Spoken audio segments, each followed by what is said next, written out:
Hi friends, welcome to my channel. I hope you are all doing well. कल हमने देखा था वांग जी और विंग के बीच एक्सीडेंटली किस हो जाते हैं। अब आगे देखते हैं। उन दोनों के बीच किस होने के बाद वांग जी कुछ दिनों से विंग को इग्नोर कर रहा था। अब वो विंग को परेशान करने के लिए एक्स्ट्रा वर्क और हार्ड ट्रेनिंग भी नहीं देता था। विंग को बाकी और डिसाइपल्स के साथ ही ट्रेनिंग देता था और क्लास ख़त्म होने के तुरंत बाद ही वांग जी वहाँ से चला जाता। विंग को कोई मौका ही नहीं मिल रहे थे वांग जी से बातें करने का। इन सब वजह से विंग बहुत हार्ट हो चुका था। इस कुछ दिनों में विंग और लूसी में काफ़ी अच्छी दोस्ती हो गई थी। अब प्रेजेंट में लूसी और विंग झरने के पास बैठे हुए थे तो विंग को अपसेट देखकर लूसी पूछती है, विंग तुम्हें क्या हुआ, इतना अपसेट क्यों हो? विंग कहता है, लूसी तुम मुझे एक बात बताओ, अगर तुम किसी को पसंद करते हो और वो पर्सन तुम्हें इग्नोर करे तो तब तुम क्या करोगे? ये सुनकर लूसी विंग से पूछती है, तुम किसी को पसंद करते हो? कौन है वो? क्या तुमने उसे बताया है अपने दिल की बात? विंग कहता है, मैं अभी तुम्हें उसका नाम नहीं बता सकता और मैंने अभी तक उसे इजहार नहीं किया है। ये सुनकर लूसी कहती है, तब तो तुम्हें हार नहीं मानना चाहिए। विंग मन में सोचता है, वांग जी क्या उसे इतना नापसंद करता है कि एक किस के बाद वांग जी उसे इतना इग्नोर कर रहा है। विंग भी ठान लेता है वो वांग जी से बातें करके रहेगा। इसके बाद विंग लूसी को थैंक्स कह के वहाँ से चला जाता है। विंग के चले जाने के बाद लूसी जंगल की पहाड़ी में जाके कुछ ढूंढने लगती है। लूसी जो ढूंढ रहा था वो उसे वहाँ पर नहीं मिलता है, इसलिए लूसी वहाँ से फ्रस्ट्रेशन होके चली जाती है। इस तरफ विंग वांग जी को सेट के अंदर हर तरफ ढूंढता है, लेकिन वांग जी कहीं पर भी नहीं था।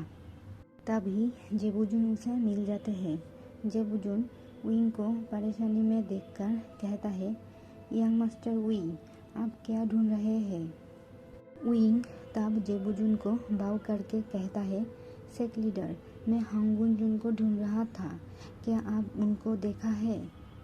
तब जेबुजुन कहता है, हाँ, वांग जी जिंशी में है, उसका तबीयत कुछ ठीक नहीं है, इसलिए मैं ये काढ़ा वांग जी को देने जा रही हूँ जिसे यानली ने बनाया है। तब विंग कहता है, सेक लीडर, क्या मैं ये काढ़ा ले जा सकता हूँ? मुझे उनसे काम भी है तो मैं इसे उनको दे दूँगा।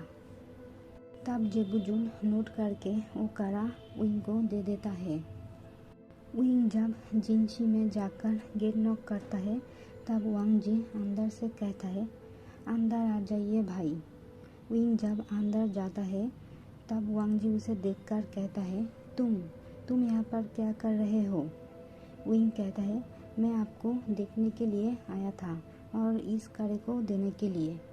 तब वांग जी रूड टोन में कहता है, तुमने मुझे अगर देख लिया है तो काढ़ा उस वहाँ पर रख के यहाँ से चले जाओ। विंग तब काढ़ा रख कर वांग जी के पास जाके कहता है, आप मुझे इग्नोर क्यों कर रहे हैं या फिर मुझसे छुप रहे हैं? वांग जी ये सुनकर कहता है, कौन तुमसे छुप रहा है और मैं कोई तुम्हें इग्नोर नहीं कर रहा हूँ। विंग कहता है, क्या सच में? तो आप मुझे क्यों पहले की तरह एक्स्ट्रा प्रैक्टिस करने के लिए नहीं देते हैं? और आप क्यों जिंशी में हैं? जिंश में रहकर आप खुद का क्या हाल बनाया है, देख लीजिए।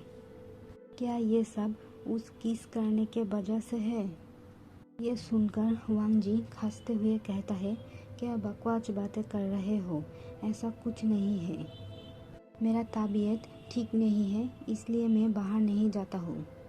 ये सुनने के बाद विंग अचानक से वांग जी के बहुत पास चला जाता है। इसके वजह से वांग जी घबरा के कहता है, ये तुम क्या कर रहे हो? विंग का अचानक वांग जी के पास आ जाने से वांग जी घबरा कर विंग से दूर होने के लिए बिस्तर के साइड में जा रहा था। ये देखकर विंग वांग जी से कहता है, रुक जाइए, मैं सिर्फ आपको चेक करूँगा। वांग जी जब नहीं रुकता तब विंग वांग जी को पकड़ के अपनी तरफ खींचता है। खींचने की वजह से उन दोनों का फेस 1 इंची दूरी में आ गया था।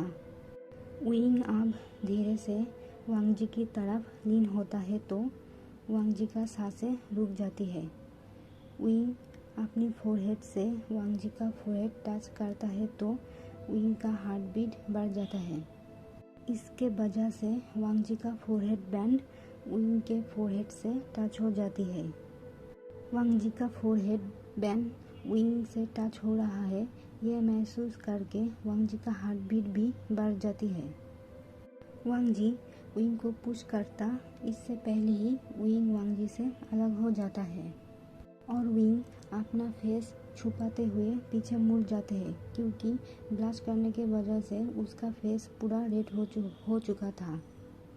और पीछे मुड़े ही वांग जी को कहता है, आपको हल्का बुखार है, ये काढ़ा पी लेना तो आप ठीक हो जाओगे। और एक बात, आपको मुझसे छुपने के या इग्नोर करने के कोई ज़रूरत नहीं है। हमारे बीच जो किस हुआ था वो एक्सीडेंटल था, इसमें आपकी कोई गलती नहीं है। अब आप रेस्ट कीजिए, मैं बाद में आपसे मिलता हूँ। यह कहकर विंग जिंसी से बाहर चला जाता है। जब विंग बाहर चला जाता है तब वांग जी के सांसों में सांस चला आती है। वांग जी जब शांत होता है तब वो सोचता है, ये लड़का मुझे टीस करके चला गया। अब वांग जी ठीक हो गए थे और वो क्लास भी ले रहा था। विंग क्लास के दौरान वांग जी को ही घूरता रहता था और वांग जी उसे इग्नोर करता था। अब विंग अक्सर वांग जी को टीस करता था। प्रैक्टिस के टाइम विंग हमेशा लूसी से प्रैक्टिस करता था क्योंकि लूसी कल्टीवेशन में अच्छी थी। एक दिन लूसी के साथ स्वॉट प्रैक्टिस के टाइम विंग वांग जी को चिढ़ाने के लिए वांग जी को सुनाकर लूसी से कहता है, लूसी, अगर मैं तुमको एक्सीडेंटली किस कर दिया तो तुम क्या मुझसे छुपोगे? ये सुनकर लूसी कहती है, मैं तुमको मार के भरता बना दूंगा। विंग लूसी का ये आंसर सुनने के बाद जोर जोर से हंस के कहता है, खैर तब तो मैं तुम्हारे और भी पीछे पड़ जाऊंगा। ये सुनकर वांग जी का फेस रेड हो गए थे। शर्म से या गुस्से से ये कह नहीं सकते। वांग जी तब मन में कहता है, बेशरम। देन वो वहाँ से चला जाता है। विंग वांग जी को जाते हुए देखकर अपसेट हो जाते हैं। तब लूसी विंग से कहती है, तुम फिक्र मत करो, हांगुन जुन थोड़ा इंट्रोवर्ट है, तुम्हें और ट्राई करना चाहिए।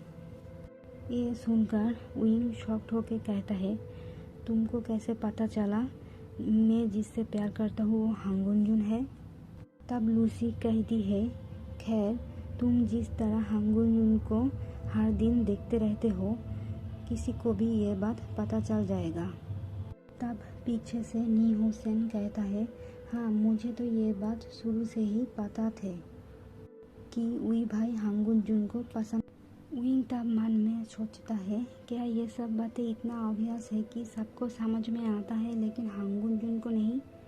अब एक दिन सब डिसाइपल्स को नाइट हंट पे जाना था। सब डिसाइपल्स नाइट हंट में चले जाते हैं कुछ वाटर डिमंस को पकड़ने के लिए। हंट पे हांगुन जुन नहीं गए थे क्योंकि सिर्फ डिसाइपल्स को जाना था, इसलिए हांगुन जुन सेट के अंदर ही रह जाते हैं। अब हंट के दौरान विंग हर्ट हो जाता है पानी में डूबने के वजह से। कुछ डिसाइपल्स मिलके विंग को सेट के अंदर ले आया था। हीलर्स विंग को चेक कर रहे थे। हांगुन जुन को जब पता चलता है तब वो भी विंग को देखने के लिए आए थे। जब लूसी और नी हुसैन देखता है हांगुन जुन आया है विंग को देखने के लिए तब वो दोनों वहाँ से चले जाते हैं। वांग जी विंग के पास जाके बैठ जाता है और हीलर्स से पूछता है, विंग को कब तक होश आएगा? हीलर्स कहता है, मास्टर वी ठीक है, सुबह तक उन्हें होश आ जाएगा।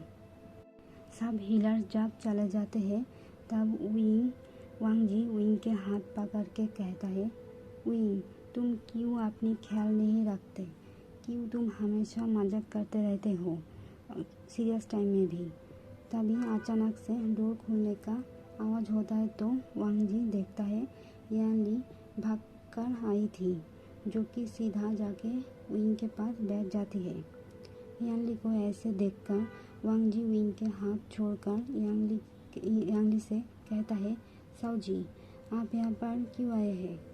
तब यान ली कहती है, मैंने सुना मास्टर वी घायल हुआ है तो मैं उनको देखने के लिए आया हूँ। अब कैसे है मास्टर वी। वांग जी यान ली के वॉइस में विंग के लिए फिक्र देख पा रहा था, इसलिए वांग जी यान ली से कहता है, विंग ठीक है, कल तक होश में आ जाएगा। वांग जी तब यान ली से कहता है, साओ जी क्या मैं एक बात पूछूं। तब यान ली नोट करती है। वांग जी कहता है, क्या आप मास्टर वी को जानते हैं। यान ली तब कहती है, मास्टर वी मेरे छोटे भाई की तरह है।